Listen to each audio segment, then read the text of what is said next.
পড়াশোনার জন্য সারা পৃথিবীতে যতগুলো সিস্টেম আসছে তার মধ্যে যদি আমি বলি নাম্বার 1 সিস্টেম সেটা হচ্ছে হাফেজি পড়ার সিস্টেম। কিভাবে সেটা বলি, যে কোনো শিক্ষার্থী যে কোনো সময় সেরা স্টুডেন্ট হইতে পারে, জাস্ট একটা ফর্মুলা লাগবে, একটা ফর্মুলা। সেই ফর্মুলাটা কি? ধরা যাক সে আজকে থেকে পড়া শুরু করছে, আজকে থেকে সে পড়ছে, এখন যা পড়বে জাস্ট 1 ঘন্টা পরে কিন্তু 56% জিনিস সে ভুলে যাবে, একদিন পরে 70% ভুলে যাবে, এক সপ্তাহ পরে 80% ভুলে যাবে। তার মানে আমরা যা কিছু পড়ি, যা কিছু শুনি, 80% জিনিস 7 দিন পরে নাই। অথচ কোরআন শরীফ যারা পড়ে তারা দেখা যায় যে গোটাল কোরআনের 30টা পারা একদম A to Z মুখস্থ না। তারা কিভাবে খেয়াল রাখে? কেউ যদি হাফেজি পড়াটা দেখে, দেখবে যে হাফেজিতে যারা পড়ে ভোরের টাইমে তারা একটু পড়ে এবং সকালে আবার একটু পড়ে, পড়ার পরে দুপুরের পর থেকে তারা রিভিশন দেয়, মাগরিবের পরে তারা রিভিশন দেয়, এশার পরেও রিভিশন।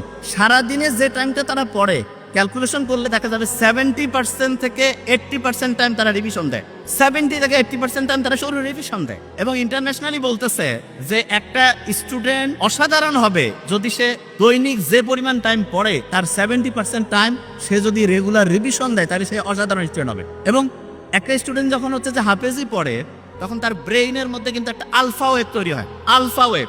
এবং এই ওয়েভটা এমন, একটা পৃষ্ঠা পড়তে লাগতেছে ধরলাম যে 10 মিনিট, আপনি যদি আলফা ওয়েভে পড়েন, আলফা ওয়েভ ব্রেইনের মধ্যে, তাহলে আল্লাহর রহমতে আপনার ওই পড়াটা 2 থেকে 3 মিনিটে হবে। তার মানে স্বাভাবিকভাবে একটা পড়া আপনি যেই স্পিডে পড়েন, আলফা ওয়েভ থাকলে তার থেকে 4 থেকে 5 গুণ বেশি স্পিডে আপনি আল্লাহর রহমতে পড়তে পারবেন। তাহলে যারা কোরআনের হাফেজিতে পড়ে তারা কিন্তু ব্রেইনে আলফা ওয়েভ তৈরিটা অটোমেটেড হয়। ওই যে আমি যখন কোরআন তেলাওয়াত আমরা শুনলাম তখন একটা ভালো লাগছে না সবার? কোরআন যখন শুনলাম কি কারণে ভালো লাগলো? কারণ কোরআনের আয়াতগুলো আল্লাহ এমন ভাবে অ্যাসেম্বল করছেন, যখনই আমরা শুনি তখন ব্রেইনটা কুল ডাউন হয়। এবং ব্রেইনটা কুল ডাউন হয়ে গেলে ব্রেইনের মধ্যে প্রতি মুহূর্তে যে হচ্ছে বিভিন্ন ঢেউ আছে, ঢেউটা এমন লেভেলে আসে যেটার নাম হচ্ছে আলফা ঢেউ। এবং এই ঢেউটা ব্রেইনের জন্য খুব উপকারী।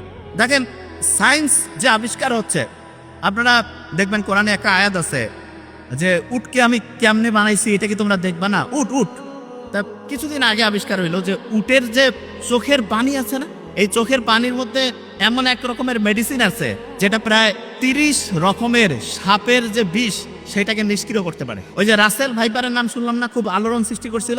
সেই রাসেল ভাইপারের যে বিষ ভয়ঙ্কর, মুহূর্তের মধ্যে মানুষকে ধ্বংস করে ফেলে, সেই বিষকেও নিষ্ক্রিয় করার ক্ষমতা বিজ্ঞানে দেখছে যে উটের যে চোখের পানি সেটার মধ্যে আছে। আল্লাহ যে বলছে যে উটকে আমি কিভাবে বানিয়েছি সেটা কি তোমরা দেখবা না? কি অসাধারণ! আল্লাহর কথাগুলো এখন বিজ্ঞানীরা দেখতেছে, যা কিছু বলে গেছে প্রত্যেকটাই সায়েন্সের সর্বোচ্চ লেভেলে।